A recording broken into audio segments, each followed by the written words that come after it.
тасаввур карда наметонистам ки як рӯз баъдаш ман ҳамин корро дар Тоҷикистон мебинам. Бепадар таваллуд шуд. Навзоди худшам мекушад. навори имрӯза яке аз наворҳои даҳшат. ба канал подписатсия обуна шуда ҳатман зангуларо пахш кунед. ин тавр шумо аз баромади видеои оянда бехабар намемонед.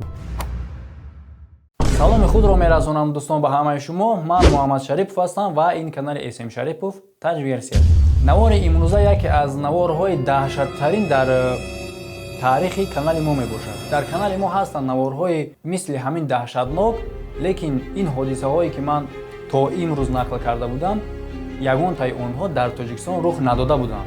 Воқеаҳое ки имрӯз ман нақл мекунам, ин воқеаҳо ҳама дар Тоҷикистони мо рух додагиаст. Баъзан подписчикои мо ба баъзе наворҳои мо бовар намекунанд ва менависанд ки чунин кор рух доданаш номумкин аст. шумо ба ин ҳодисаҳо чӣ мегӯед? Дар Истаравшан як занаки 22 сола гудаки навзоди худшам мекушад. Чӣ ба сабаб да чия? Сабаб да ҳамин ки намехоҳад ки дига ҳамсояҳош даракдор шавад ки ин гудак таваллуд кардааст. хай чӣ ба нафаҳма? хай гудак таваллуд кардааст куҷош безебад? чӣ ба бояд ки дига ҳамсояҳо нафаҳманд? Барои ӯ ки гудак бепадар таваллуд шудагӣ. яъне падари қонунӣ, падари никоҳӣ надоштааст. оддӣ карда бигӯем, занак бероҳагӣ мекунад, дар натиҷа ҳомиладор мешавад ва баъдан гудак ба дунё меояд. Не надо так. ва сабабе ки ҳамсояҳо нафаҳманд гуфта гудакам мебарад, дар фарши ҳаммом мемонад. гудак аз хунукӣ то саҳар азоб кашида ва дар натиҷа ба ҳалокат мерасад. пеш аз ҳамин ҳодисаро фаҳмидан, дар канали як бародармон Шукрулло як навор тамошо кардем. дар уҷа намедонам дар Америка бошад, дар куҷое бошад, як занак мисли ҳамин занак гудака таваллуд мекунад. нофи гудак ҳатто буридагӣ нест, дар қади раҳ мепартояшад. дигар одамое ки ба раҳ мегузаранд, ба ҷое ки як скори файрод кунанд, ягон кори дига кунанд, ҳамин воқеаро ба навор мегиранд. ман дар ҳайрат омадам ки чӣ хел одам чунин корро карда метавонад. лекин ман тасаввур карда наметонистам ки як рӯз баъдаш ман ҳамин корро дар Тоҷикистон мебинам. Остановитесь! ва мувофиқ қонун дар ҳамин ҷа нависондагие ки занака аз 3 то 5 сол аз озодӣ маҳрум мекунанд. Мне хочется плакать. ба 3 то 5 сол. хел аз 3 то 5 сол ира бояд ба як чанд статья аз озодӣ маҳрум кунед. ба статьяи бероҳагардӣ якум, ба статьяи хунсардӣ, ба статьяи ваҳшигарӣ ва баъд ба статьяи қатл. бояд ба як статья аз озодӣ маҳрум нашавад. Это точно. майли ҳамаш агар мара ҳамин хеле одам ҳамин хеле занако тамошо карда иста бошам, муроҷиат ба шумо. Якумаш ки шумо бояд бероҳагардӣ намекардем. хай кардем бероҳагардӣ, ҳамин корро шумо кардем. чӣ бояд допускат кардем ки шумо ҳомила шавед? майли хай допускат кардем ки боз ишам мегирем ки допускат кардем шумо якумаш ки хатоӣ кардем бероҳагардӣ кардем, дуюмаш ки хатоӣ кардем допускат кардем ҳомила шидем. бо мегзарем хай сеюм варианташ. чӣ ба мондем ки аму гудаке ки дар бадани шумо ҳамун бузург шавад. майли хай ошибка кардем мондем ки ҳамун гудак бузург шид. чӣ ба таваллуд кардем шад? хай ба майли иша допускат кардем ки таваллуд кардем. чӣ ба баъдан киштем шад? ҳамонро ки киштанӣ буди, чӣ ба 9 моҳ дар бадан ҳамонро гирифтӣ гардонди ки дар оқибат ҳамонро киштанӣ буди? чӣ ба? муроҷиат ба шумо набояд ин гудака роҳи хубша ба шумо ҳозир мефаҳмонам ки агар ҳамин бошен, шумо ҳамин бошен, агар мисол ҳамин корро карден уже аллакай дер шид, шумо ҳамин корро анҷом додем, шумо бояд чӣ кор мекардем? набояд гудака мебурда дар фарш мемондем ки то субҳ ба ҳалокат расад. шумо бояд чӣ кор мекардем? ба диққат гӯш кунед. гудака дар як ҷой мемондем ки тез биёванша. баъд дар скори помош занг мезадем. скори помоша занг мезадем ки мефаҳмидем ки чанд дақиқа пас мерасад. ҳамин хел расчёт мегирифтем ки 10 дақиқа пас ҳамин скори помош ба хонаи шумо бирасад. ва ҷои гудака мегуфтем ки гудак дар ҷое ки гудака биёванд, ягон осеб ба гудак нарасад. ва баъдан хитона обехтем. хитона гудака не, хитона. Намефарад ки дар мобайни халқ шармсор шай, намефарад ки бадном шай. Ту гудака чӣ ба мекишӣ? Ту какой имеи права гудака мекишӣ? ҷониро ту надодаӣ, ҷониро Аллоҳ додагия. Ту дар ӯ ҳақ надорӣ. ӯ отдельный личность аст. Ту фақат сабаб шидаӣ ки ба додӣ ту ӯ ба дунё омадагия. ту какой имеи права ту ӯро мекишӣ? падару модаро шумо даже фарзандотона заданда ҳақ надоред. оли киштан шуз беста. фарзанд вақте ба дунё меояд, шумо фақат сабабгор мешавед ки ҳамон ба дунё меояд. тамом, шумо дигар дар ӯ ягон ҳақ надоред.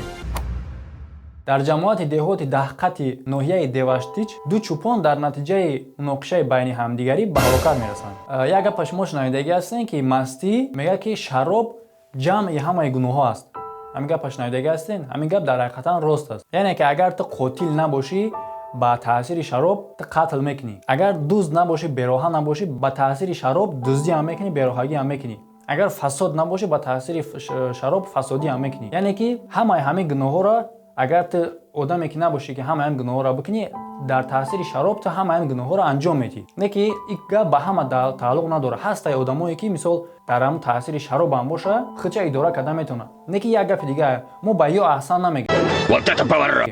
Ба ҳамин одамое ки дар таъсири шароб хичона идора карда метавонанд, мо ба ҳамиам аҳсан намегӯем. Ба чӣ мақсад? Ба ҳамин мақсаде ки агар ё дар таъсири шароб хичона агар идора карда битонанд, мо ба чӣ мақсад иёра боз ҳам аҳсан намегӯем. Ба ҳамин мақсаде ки иё натавонистанд хичона идора кунанд ки ҳамун шароба хича истеъмол. Яъне ки идорашон то ҳамин дараҷара сахт набуд ки аз худи шароб даст кашанд. Барои ҳамин на ба одамое ки ба таъсири шароби корро кардагианд, на ба одамое ки мегӯянд мо шароба истеъмол мекунем, мо иродамон сахте. ҳаматон аяқ хӯкем. Дар ин деҳа як гурӯҳ зиёфат мекунанд ва дар он ҷо албатта ки дар зиёфаташон шароб ҳам ҳаст. Ҳамаш маст мешаванд ва дар оқибат байни ҳамашон одами маст чихеле дар оқибат байнашон ягон муноқишае мешавад ки дар натиҷа якташон дар ҳамин хабар номошон гуфтагӣ нестай, фақат сари ҳарфи ному фамилияшон гуфтагӣ. Ман аз ҳамин сабаб номошон намегӯм. Як каси ҳамура латукуб мекунанд, ҳамун одам дар натиҷа ба ҳалокат мерасад. Дигарош ин ҷасади ин одама бурданӣ мешаванд ба хонашон. Одаме ки ҳамин одама латукуб карда задагӣ киштагӣ фикр мекунад ки ҳозир ҳамин одамое ки бурдаистанд ҳамин ҷасади ҳамин одама ба хешта борои ҳамун одам мегӯянд ки ҳамин одама ма киштам. Ва аз ҳамин сабаб ба амраи дигариш мегӯяд ки биё одаме ки ҳамин ҷасада бурдаистай ҳамин ҳозир мерава хабаркашӣ мекунад. Биё инро мекишем. Мезананд ишам мекишанд. Дар натиҷа ду одам ба ҳалокат мерасад. Сабаб чӣ? Мастӣ. Як мардикор ва як мардикори дигарро дар ҳолати мастӣ бо кор дар қафаси сина зада ба ҳалокат мерасонад. Куштор дар ҳолати мастӣ. 9 феврали соли 2018 ҳангоми гузарондани чорабинии оперативии ҷустуҷӯӣ аз ҷониби кормандони милитсия муайян карда шуд ки 2 нафар марди 46 сола ва 45 солаи сокини шаҳри Ваҳдат 8 феврали соли 2018 тахминан соати 21:00 дақиқа дар манзили истиқоматии марди 45 сола ки бо корҳои сохтумонӣ машғул буд, ҳангоми хӯроки шом нӯшокиҳои спиртӣ истеъмол намуда, аз сабаби муноқишаҳои ба миён омада марди 45 сола бо корди хоҷагӣ як маротиба ба тарафи чапи қафаси синаи марди 46 сола задааст. Дар натиҷа ҷабрдида ҷароҳати вазнини ҷисмонӣ бардошта, ҳангоми ба беморхона бурдан ба ҳалокат расидааст.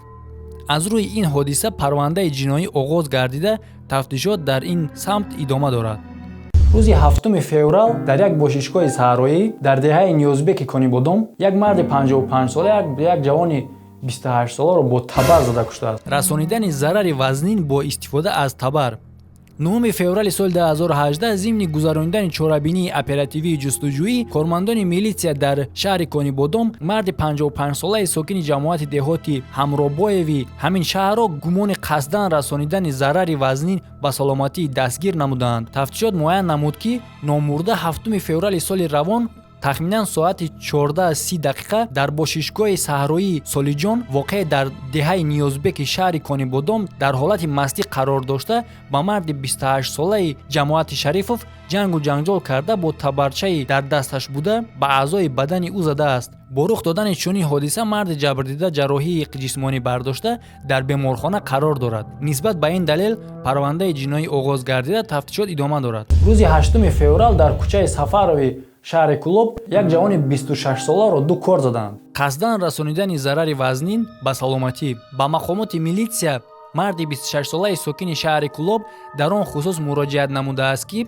8 феврали соли 2018 тахминан соати 17:20 дақиқа ҷавони 25 солаи шаҳри мазкур ҳангоми дар кӯчаи А Сафарови ҳамин шаҳр қарор доштан дар ҳолати мастӣ ба ӯ ҷангу ҷанҷол карда бо корди дар дасташ буда 2 маротиба ба аъзои баданаш задааст. Дар натиҷа марди ҷабрдида ҷароҳати ҷисмонӣ бардошта дар беморхона бистарӣ гаштааст. баъзе маталҳо гапҳое ки калонтаракҳои мо мегӯянд асос доранд. хеле ки шумо диден бисёри асоси ҳамин корҳо сабабгорашон чӣ буд? Шароб буд. барои ҳамин дӯстон аз ҳамин хел корҳо даст кашем бародаро. шумо вақте ки шароб менӯшед шумо ҳис кунед ки шумо ҳам фасод ҳастен, ҳам ғар ҳастен, ҳам дузд ҳастен, ҳам қотил ҳамаш. қотили танҳо қотил аз шумо дида беҳтар аст ё ин ки фасоди адел надида аз шумо беҳтар аст. барое ки агар шумо шаробнӯш ҳастед шумо яъне ки шуморо шефи одамо бигем мешавад. як филм будак намедонам филми чӣ хеле буд, турки чӣ хеле буд, ноҳангушта. анам ноҳангушта хутонем бародаро агар шаробнӯш бошем. бехафагӣ. хайр дӯстон, агар ба шабакаи мо обуна набошед, обуна шавед ва зангуларо ҳатман пахш кунед, то ки аз воқеаҳо ва навигариҳои дигар аз дохил ва хориҷи кишвар бехабар намонед. хайр, то боздид, дар паноҳи худо.